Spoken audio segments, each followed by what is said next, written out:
Eu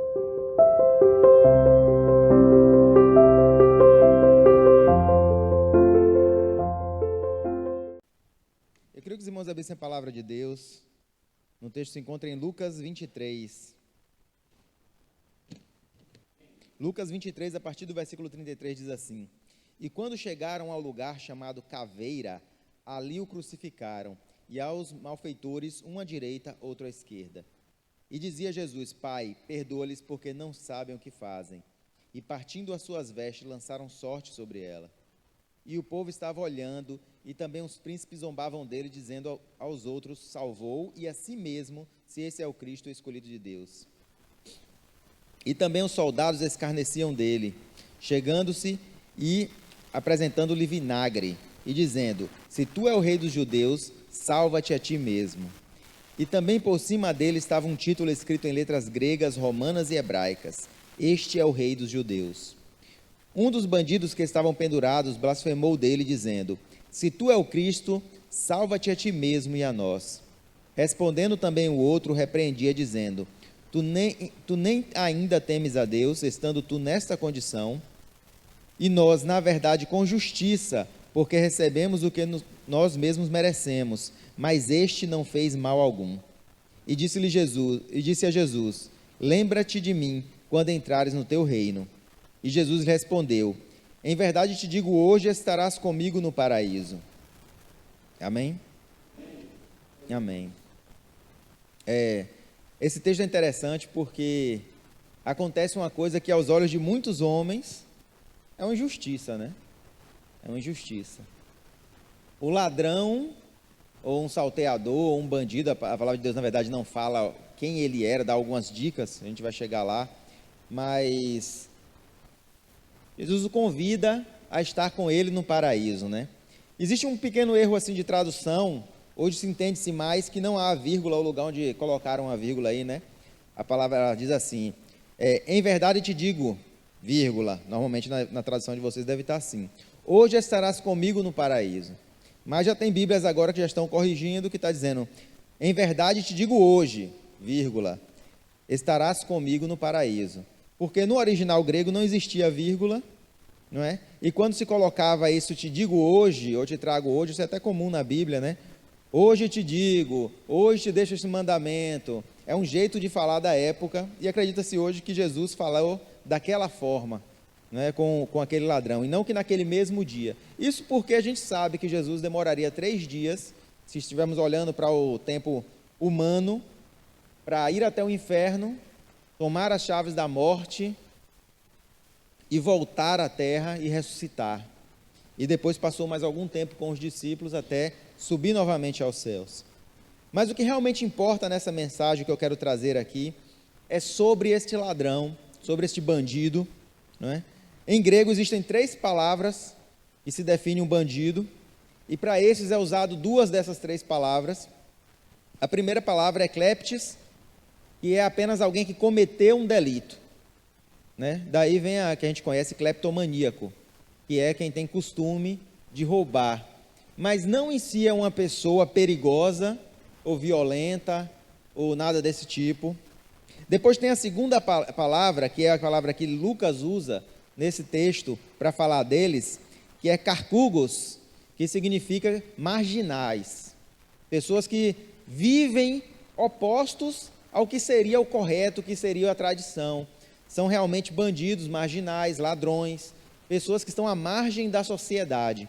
E a terceira palavra é a palavra que Mateus usa quando fala deles, e a palavra que o Lucas vai usar também quando vai falar de Barrabás, que é o lestai. Esse daí é realmente uma pessoa perigosa, é uma pessoa assim que deve-se ter medo, é um nome já usado para assassinos ou pessoas realmente perigosas à sociedade. Eles usavam esse terceiro nome. Mas aquela crucificação tinha sido preparada num lugar assim, que dá um nome já do tema do negócio, né? Ele se chamava a caveira, que é o Calvário. Então você está sendo crucificado, que é a pior morte daquele tempo, e num lugar chamado a caveira. Então entendia-se que esse pessoal não era gente boa, eles com certeza não tinham roubado um pão para alimentar os filhos, não é? eles não tinham, talvez, sonegado o imposto, não. Eu acho que eles eram pessoas pesadas, tinham feito coisas terríveis, para estarem sendo crucificados e crucificados num lugar como esse. E de tal modo que o pior deles, o chefe do bando dos Lestai da época, né? O bando se chamava Sicários, por causa da faca que eles usavam para matar, né? Que era uma sicária, e eles matavam em meio à multidão, quando estava todo mundo ali andando junto, ou ouvindo alguém, eles chegavam com aquela faca longa, enfiavam na pessoa no meio da multidão, e escondiam dentro das roupas e saíam de perto. E ninguém encontrava essa pessoa. Então eles chamavam dessa forma, de sicários. E Barrabás era o chefe, o líder deles. Tem muita especulação sobre as coisas que eles fizeram na época. A pessoa que fala muito bem sobre isso vai ser aquele Rodrigo, eu até esqueci o resto do nome dele, que é adventista, Rodrigo Silva. Vai falar muito bem sobre isso. Mas os crimes mais atribuídos a ele foi queimar celeiros, assassinar pessoas inocentes porque não queriam ir contra Roma, e fazer coisas desse tipo. Eram realmente criminosos terríveis da época. E ele estava sendo crucificado no meio e dois aos lados deles, o que dá a entender que eles eram pessoas que comungavam do mesmo entendimento, ou que eram do mesmo bando, não é, que também eram pessoas ligadas a esse tipo de prática. Extremistas contra o Império Romano e considerados, claro, bandidos de periculosidade alta, e por isso condenados à pior condenação que podia ter na época, a cruz. Em alguns lugares chamam esse rapaz que foi salvo naquele último momento de o bom ladrão. Esse negócio de bom ladrão não existe. Só na história de Robin Hood esse negócio de bom ladrão. Ladrão não é bom. E ele é condenado da forma mais cruel possível da época, à morte de cruz, que é uma morte dolorosa, é uma morte triste, uma morte humilhante, uma morte assim realmente que você pode imaginar uma pessoa que você acha terrível, e você pensa assim, será que essa pessoa merece uma morte de cruz? Pense no seu pior inimigo, na pessoa que você mais assim desgosta, porque a gente não pode odiar ninguém, né? Então a gente desgosta assim, não vai muito com a cara da pessoa. E é claro que nós não íamos desejar isso para ninguém. Tem gente até que a gente fala assim, rapaz, eu não quero ficar muito perto de fulano, porque fulano não é muito legal assim, não sou muito fã dele. Mas a certa é que o crente não deve desejar mal a ninguém. Quanto mais desejar a morte, quanto mais esse tipo de morte, quanto mais morte de cruz. E aquele homem foi condenado a este ponto. E de tal forma ele estava, que ele mesmo reconhece a sua culpa e que é merecedor disso.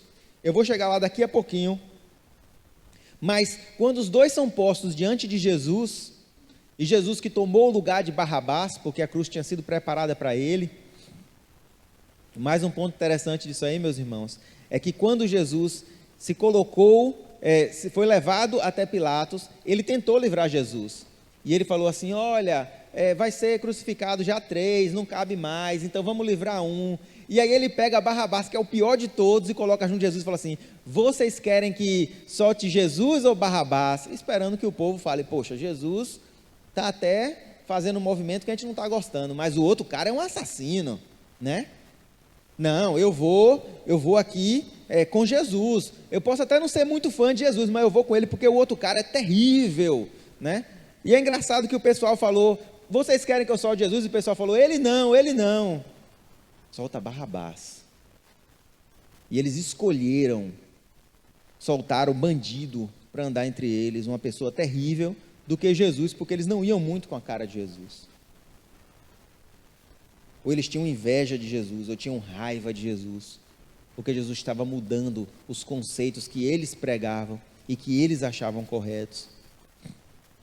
Então eles começaram a zoar dele, e a zoeira era tanto que colocaram uma placa em cima dele escrito Rei dos Judeus, e colocaram nas 3 línguas para que ninguém deixasse de entender, e todo mundo entendia que aqui eles estavam fazendo ali uma zombaria dele. E quando colocaram ele na cruz, falaram para ele, olha, se você é mesmo rei, se você é mesmo Deus, se você é mesmo Cristo, ungido, separado de Deus, então te livra da cruz. Simples assim, fácil dessa forma, te livra da cruz. Eles não podiam entender de forma alguma que aquilo ali era um plano de Deus para a salvação. Que aquela cruz, Jesus tomava ela não pelos seus pecados, mas pelos nossos pecados. Eles não conseguiam entender que ali não era uma derrota, mas uma vitória. Uma vez crucificados os nossos pecados, nós agora estaríamos livres. E eles achavam que Jesus estava perdendo, que estava sendo derrotado, que a morte venceria. Mas a morte não podia vencer o autor da vida. E eles levantaram Jesus ali.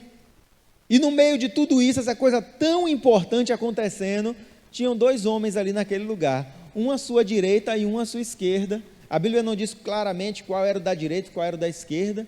Só fala que ele estava no meio e tinha dois ali. E a palavra de Deus diz lá em Mateus que ambos escarneciam dele também. Os dois falavam mal dele. Os dois falavam, e aí, não vai se salvar não? Salva a gente. Porque no momento de dor daquela, no momento de humilhação daquele, o ódio tomou conta do coração daqueles homens.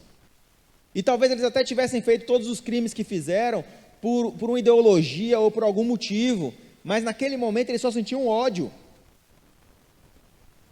Mas de repente acontece algo que faz com que um dos dois mude o seu entendimento.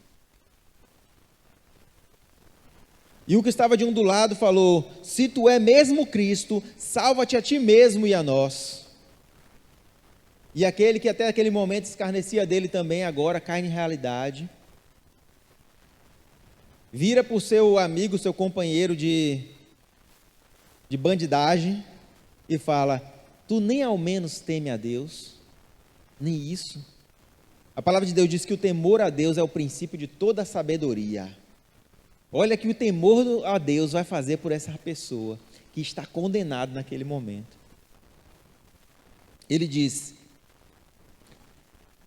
tu nem ao menos teme a Deus estando mesmo condenado, nós na verdade com justiça, porque recebemos o que os nossos feitos mereciam, mas esse não fez mal algum.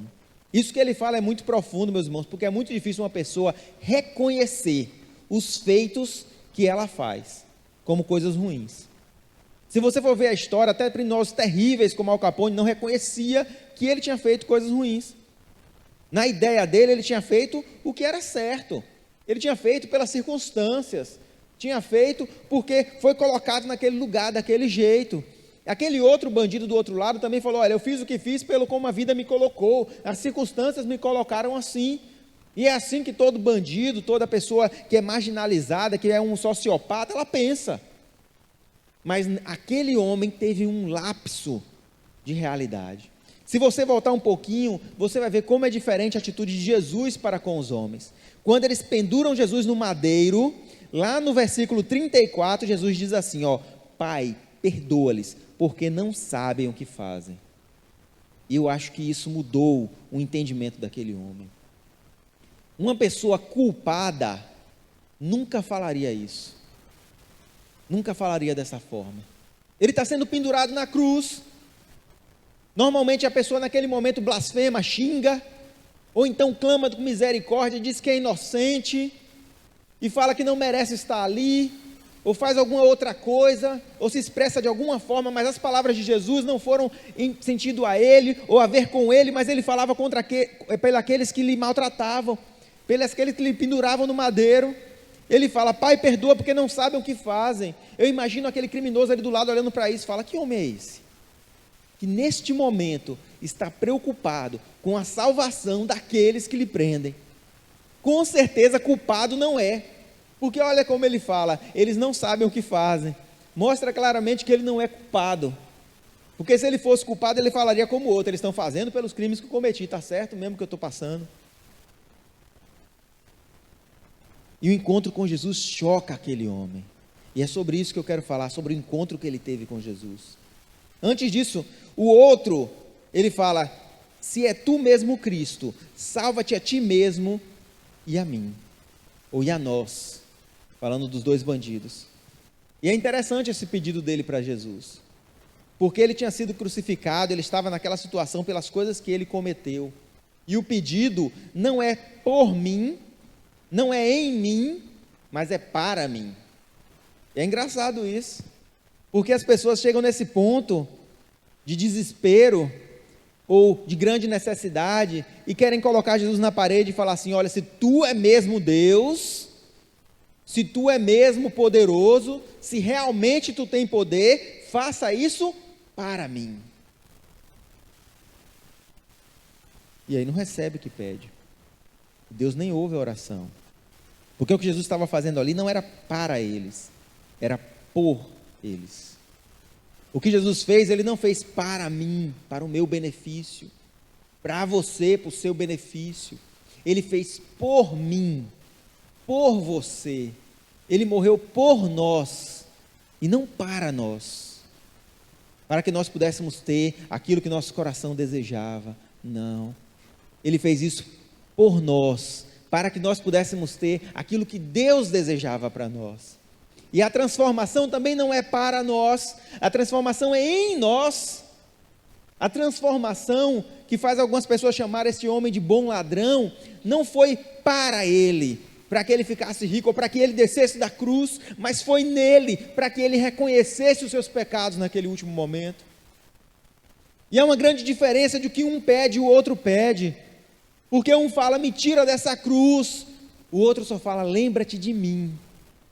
Lembra-te de mim, porque o que eu tenho passado pelo que fiz, e agora eu quero realmente entrar sobre isso, porque Jesus ele marca encontros em momentos desesperadores, inesperados, e ele faz isso com o real intuito de ser a última alternativa às vezes de alguma pessoa. Eu vejo o encontro de Jesus com Zaqueu vê Jesus passando, ele se sente sujo pela situação dele, pelas coisas que ele é acusado, ou talvez alguma coisa que ele fez de errado, ou talvez ele nem tenha feito, mas as pessoas o viam assim. Ele sobe numa árvore porque ele é pequenininho, ele quer ver Jesus passar, ele não espera que naquele dia Jesus vá ter com ele só queria ver Jesus de relance. Ele sobe na árvore e fala, eu nem vou chegar perto dele, mas eu quero vê-lo. Ele veio só para ver, ele veio só para ter uma contemplação do que é Jesus, porque ele sentia sujo demais para se aproximar desse Jesus. Mas de repente Jesus está passando, e passa bem debaixo da árvore que ele está. Olha para a árvore e fala, Zaqueu, desce daí, porque hoje eu irei ter contigo. E aquele que foi só ver, aquele que foi só lá para ver o movimento, só para ouvir, talvez, sem nenhuma expectativa, aquela noite estava com Jesus em sua casa, ceando com ele, compartilhando com ele. Este é Cristo Jesus. Você tem quais expectativas para com ele? Talvez você pense, poxa, por que ele não faz isso para mim? Porque ele está muito ocupado fazendo algo por você, muito mais importante do que para você. Ele tinha algo por Zaqueu, ele tinha algo em Zaqueu. Ele não fez aquilo para que ele ganhasse notoriedade, ou para que ele fosse perdoado pelos outros. Ele fez algo por ele, para ele mudar, para ele se transformar, para ele ser diferente. Ele se sente tão tocado que ele fala, mestre, se a alguém roubei, devolverei 4 vezes mais. Eu quero arrumar a minha vida, porque eu não entendo porque o mestre veio ter comigo. Eu não entendo porque tu quer ir na minha casa, sentar na minha mesa e comer comigo. Todos aqui me chamam de pecador. Todos aqui escarnecem de mim. Todos aqui dizem que eu sou pequeno, o menor deles. E tu é o mestre de todos eles. Eu pensei que tu teria uma atitude igual, ou pior do que eles. Porque se os teus discípulos não podem olhar para mim, quanto mais você. Mas quando Jesus se aproxima dele, a atitude de Jesus é oposta à atitude daqueles que o seguiam. E nós temos que vigiar, para que nossa atitude às vezes não se torne diferente da atitude do nosso mestre.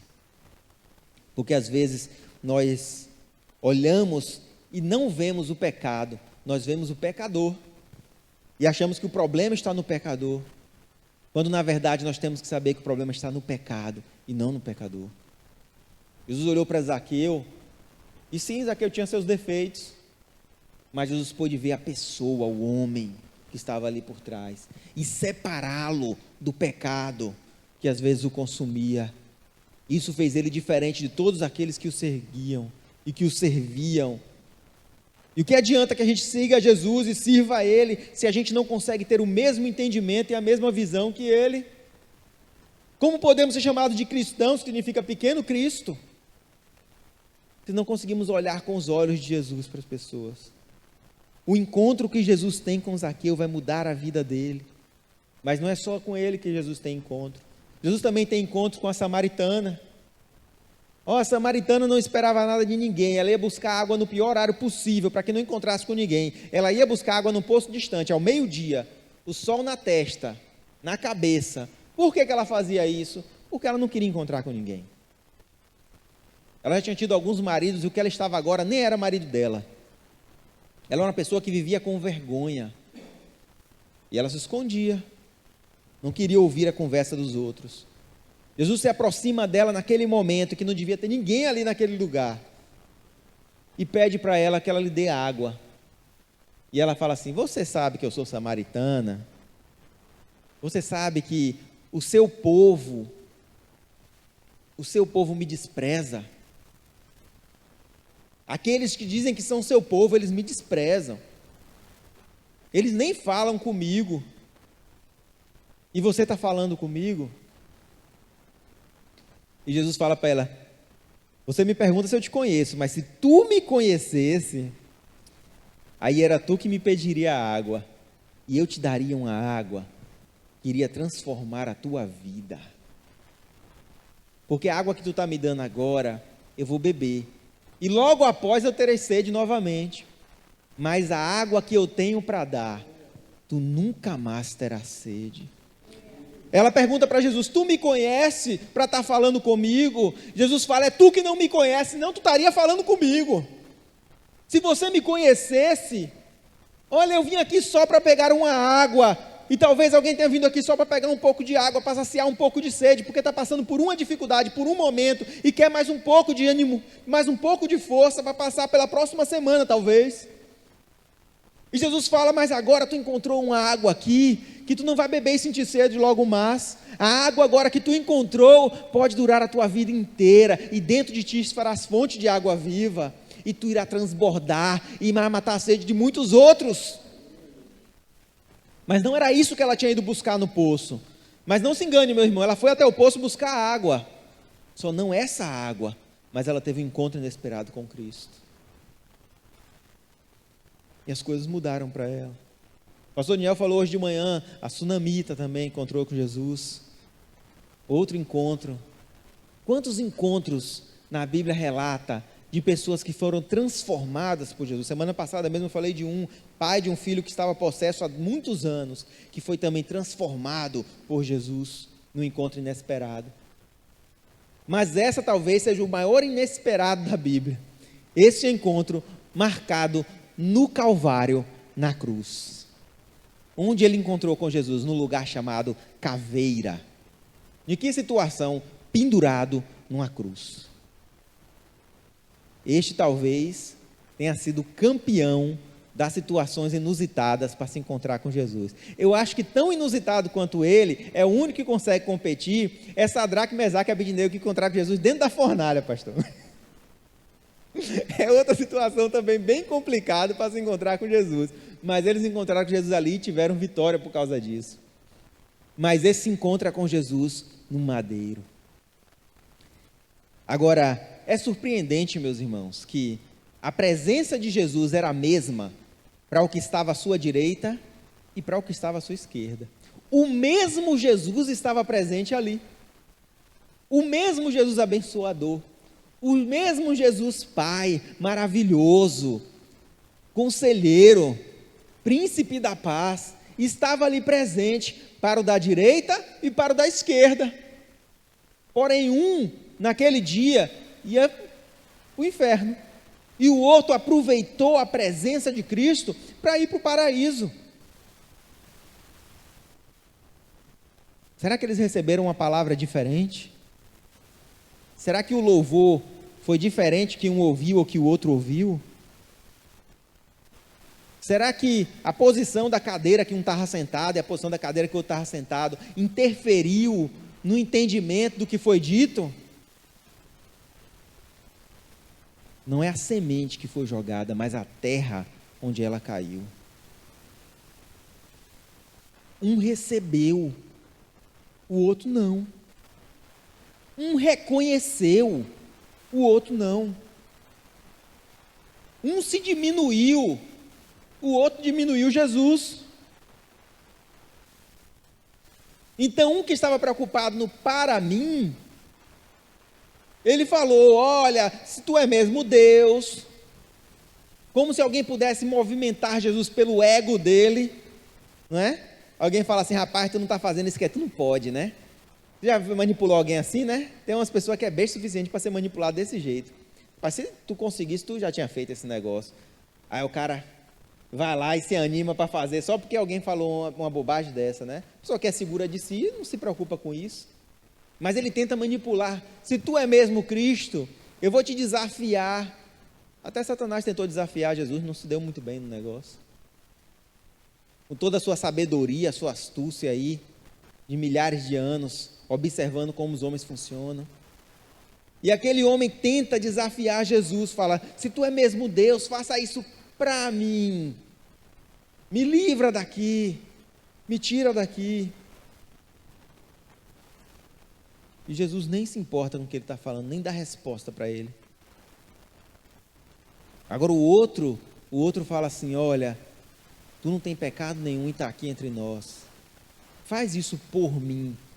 Lembra-te de mim quando entrar no reino.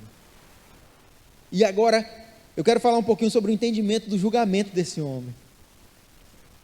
Porque ele passa por todo um processo de justiça até ser transformado. Primeiro ele foi julgado, depois de ser preso.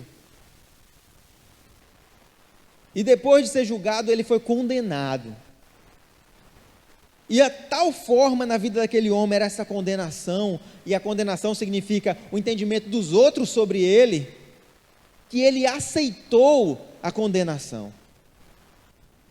E quando ele aceita a condenação, não se trata mais do entendimento dos outros sobre ele, mas do entendimento dele sobre ele mesmo. De tal forma que ele fala assim: ó, eu estou aqui na cruz e eu mereço estar aqui na cruz pelo que eu cometi. Eu quero que você entenda o que eu estou querendo dizer. Porque às vezes as pessoas falaram tão mal da gente nos nossos ouvidos que a gente começa a acreditar no que eles estão falando. E a pessoa fala assim: eu estou aqui porque realmente eu mereço isso. E tal forma é a cruz que ele estava dizendo: eu não mereço continuar vivo. Eu não mereço viver. Eu sou tão ruim, eu sou tão imprestável, eu sou tão pequeno, que é melhor que as pessoas me extirpem do meio delas. É melhor que eu seja pendurado em uma madeira, que quebrem minhas pernas e que eu morra sufocado. É isso que eu mereço, de tão pequeno que eu sou. Olha o entendimento que aquele homem estava tendo. Ao mesmo tempo foi capaz de gerar o arrependimento no coração dele, mas também é uma mostra que ele estava muito ferido, muito machucado, muito aquém do valor de uma vida.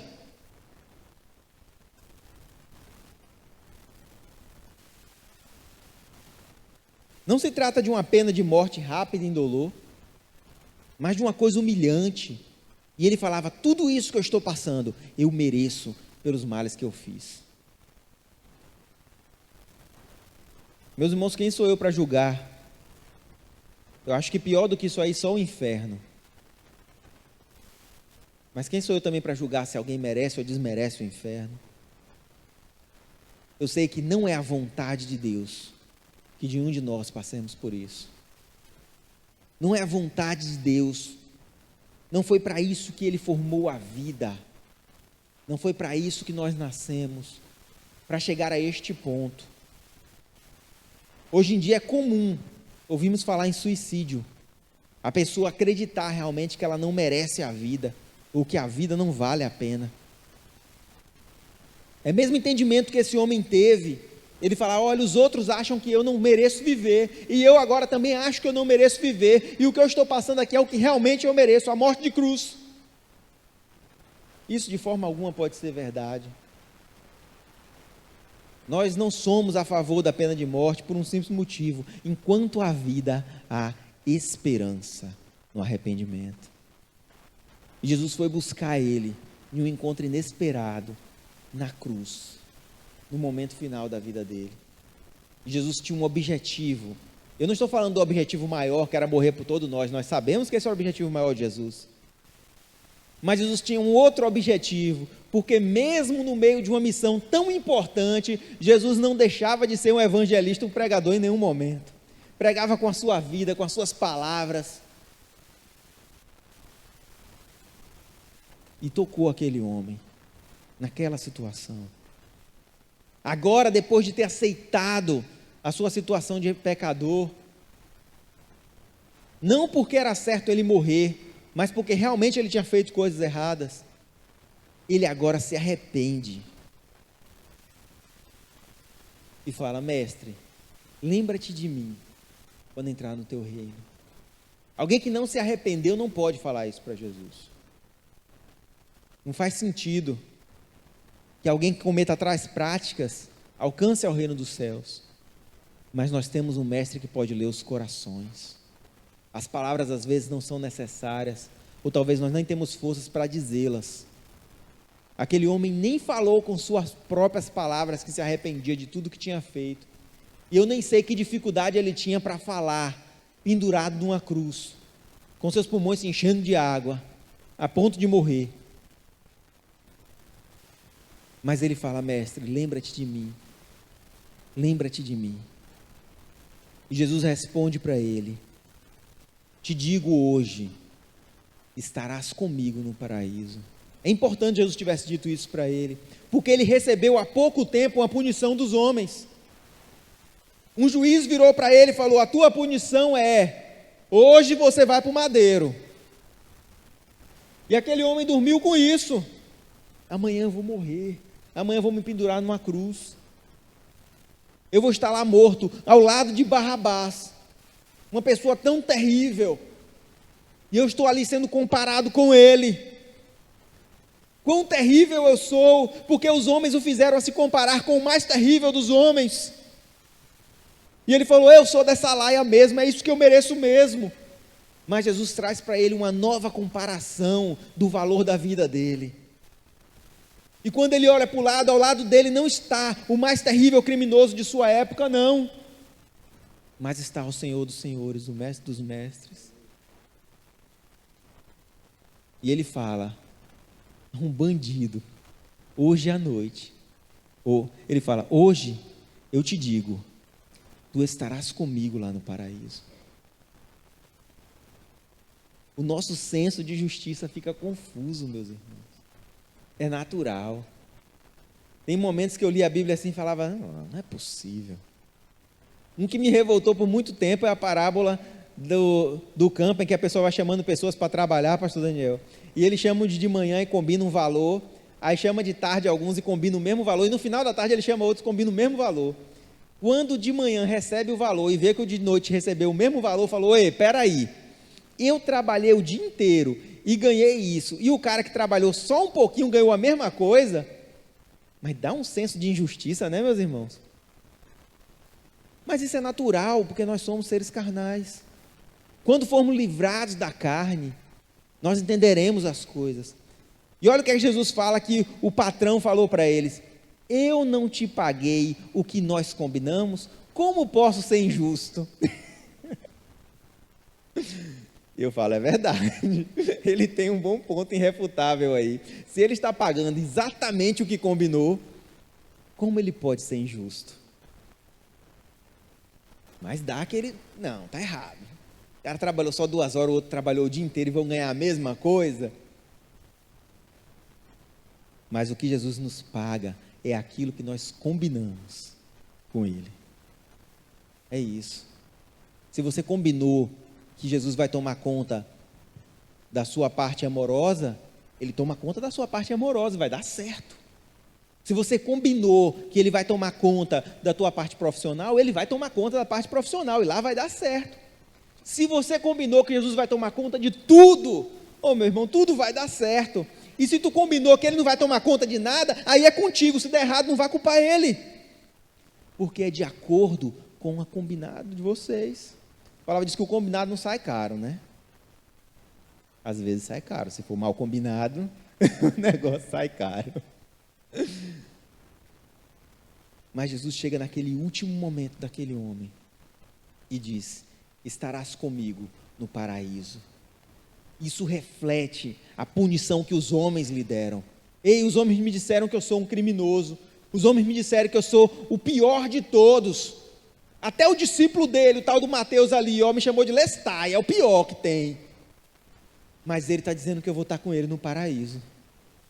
Eles disseram que eu não prestava, que eu não serviria para isso, que eu nunca conquistaria isso, que eu nunca cresceria na vida, que eu não seria ninguém, que eu seria uma pessoa simples, humilde minha vida toda, que eu nunca ia ter um entendimento. Mas aí eu encontrei com Jesus, eu encontrei ele naquele lugar que eu achava que eu devia estar. Eu nem sei o que ele estava fazendo ali. E ele falou para mim: você pode. Você pode. Você é capaz. E por quê? Porque você estará comigo. Olha, meus irmãos, o importante aí não é o paraíso, mas é estar próximo a Jesus. Jesus não fala, hoje mesmo estará no paraíso. Ele fala, estará comigo no paraíso. Porque até o paraíso sem Jesus não presta. E mesmo que a gente conseguisse morar lá, com a ausência de Cristo Jesus, em pouco tempo, nós corromperíamos o lugar. Porque o homem começou a corromper-se quando se afastou de Deus. Mas é a presença de Deus que transforma as coisas. Porque aquele lugar se chamava caveira, e aquela morte era a morte de cruz. Como isso pode ser vitória para alguém, pastor? Como isso pode ser uma história boa, com um final feliz? Mas foi para aquele homem que encontrou com Jesus. E não foi para o outro que também se encontrou com Jesus, mas não deu valor ao encontro que teve. Mas muito além disso, essa história é a maior história para todos nós. Porque foi naquele momento que nossos pecados foram sepultados. Foi naquele momento que nós fomos justificados. Foi naquele momento que a punição que recebemos do mundo, a punição que recebemos do inferno, deixou de ter valor, que agora não somos mais pecadores dignos de morte, porque nós sabíamos que o preço do pecado era a morte, e ele falou, agora você merece morrer, mas naquele momento nós recebemos a vida, e recebemos ela com tanta abundância, que dá até para repartir, e não acaba. Porque se tu receber uma vida infinita, se tu dividir metade com o próximo, quanta vida tu vai ficar? Infinita. E se tu pegar essa metade do infinito e dividir com mais 10, e tu ficar com 1/10 da metade do infinito, tu vai ficar com quanto? Infinito. É a ideia de vida em abundância. Não te preocupa com aquilo que Jesus te deu, porque aquilo que Ele deu, ninguém pode tomar. E toda a divisão que Ele faz, só multiplica as coisas. Vê se não foi assim quando Ele dividiu os pães e os peixes. Ele divide e multiplica, Ele divide e multiplica. Ninguém pode entendê-lo. E aquele homem recebe. Ele chega no ponto mais baixo da vida. Encontra aquele homem no único lugar onde ele poderia aceitar alguma palavra. Eu entendo que Jesus encontrou aquele homem ali apenas porque, se fosse em outra circunstância, aquele homem talvez falasse, não, eu não mereço isso, isso aí não é para mim. Mas talvez ele precisou chegar naquele ponto mais baixo para ouvir isso. E pior, Jesus chegou junto com ele, o que é impressionante. O povo falava assim, Jesus, você vai se sentar na roda desses pecadores? Eles não sabiam que Jesus estava disposto a ir para a cruz para falar com os pecadores. Ele estava disposto a se sacrificar e morrer por nós. Ele estava disposto a descer o tanto que fosse necessário. E aí Jesus identifica o problema do homem que estava sendo crucificado. E ele vai ali para resolver o problema do homem que estava sendo crucificado. E eu pergunto para vocês, qual era o problema do homem que estava sendo crucificado? A cruz? Não. Esse entendimento é muito valioso. O problema do homem que estava sendo crucificado não era a cruz. A palavra de Deus diz, não tema a morte física. Não tema. Tema espiritual, porque a morte física, ela não pode te afastar de Deus. E você não precisa temer nada que não pode te afastar de Deus. Mas aí, nós também, a Bíblia diz outra coisa, olha só, nada pode te afastar de Deus. Só você mesmo. Só você mesmo. Aquele ladrão que blasfemou ali na cruz, ele não entendeu a oportunidade que ele teve. A oportunidade que ele teve não tem a ver com o nível das palavras que foram ditas, não tem a ver com o nível do louvor que foi tocado. A oportunidade que é dada tem a ver com a presença de Cristo Jesus neste lugar. Se Ele está aqui, eu sei que Ele está aqui, a oportunidade de cura, a oportunidade de transformação, a oportunidade de libertação nesse lugar. Não porque eu tenho poder ou porque eu sei falar, mas porque Cristo está aqui. A oportunidade de fazer algo diferente na tua vida a partir de agora. E o tempo é hoje, conforme Jesus disse.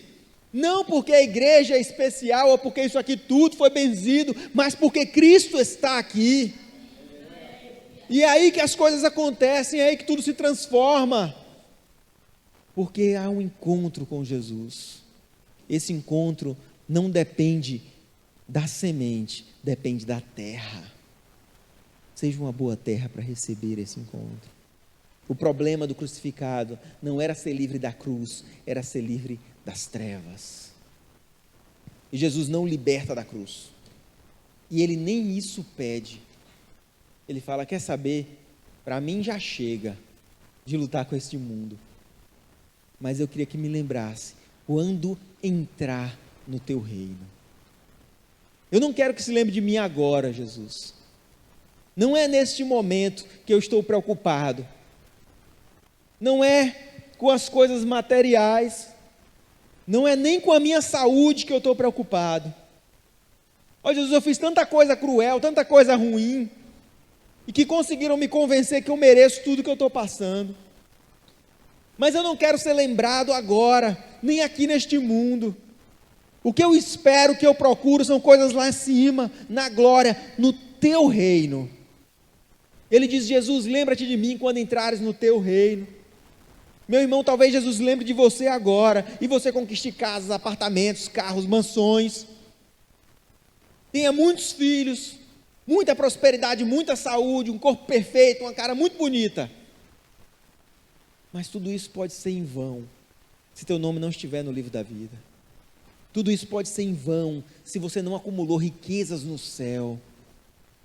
Porque por mais rico que seja um homem, não se compara as suas casas aqui com a choupaninha que ele tem direito de morar lá no céu. A menor ali, meus irmãos, vai ser maior do que qualquer mansão. A menorzinha, a mais pequena, o mais simples da rua. Ou você acha que as coisas dos homens podem se comparar com as coisas de Deus? De forma alguma, porque tudo que há na terra, todas as coisas bonitas que nós vemos, o lançamento novo do carro mais novo, a mansão de fulano de tal aí de 12 bilhões de dólares, são para a glória do homem, porque a palavra mesmo de Deus mesmo diz, as coisas da terra são para a glória do homem, mas todo o universo revela a glória de Deus. A comparação entre as coisas naturais humanas e as coisas de Deus é esta comparação da terra com o universo. Da terra com o universo. Aí nós conseguimos entender o nível da comparação. A comparação é de tal tamanho, meus irmãos, que se a gente colocar uma bola de futebol no meio do Maracanã e dizer que aquela bola dali é o Sol, o Maracanã inteiro é só o sistema solar. Não é nem a galáxia, não, é o sistema solar. É só um dos 100 milhões de sistemas da galáxia. E o que é a Terra? A Terra é um grão de feijão perdido no meio do campo ali, de tão pequenininha que ela é, comparado com esse campo. E eu estou falando só do sistema solar. Nós não podemos comparar a glória do homem com a glória de Deus. E aquele rapaz entendeu isso no finalzinho da sua vida. Que sorte ele teve de se encontrar com Jesus. Mas nós temos mais sorte ainda, porque podemos nos encontrar com Ele agora mesmo. Vamos nos levantar?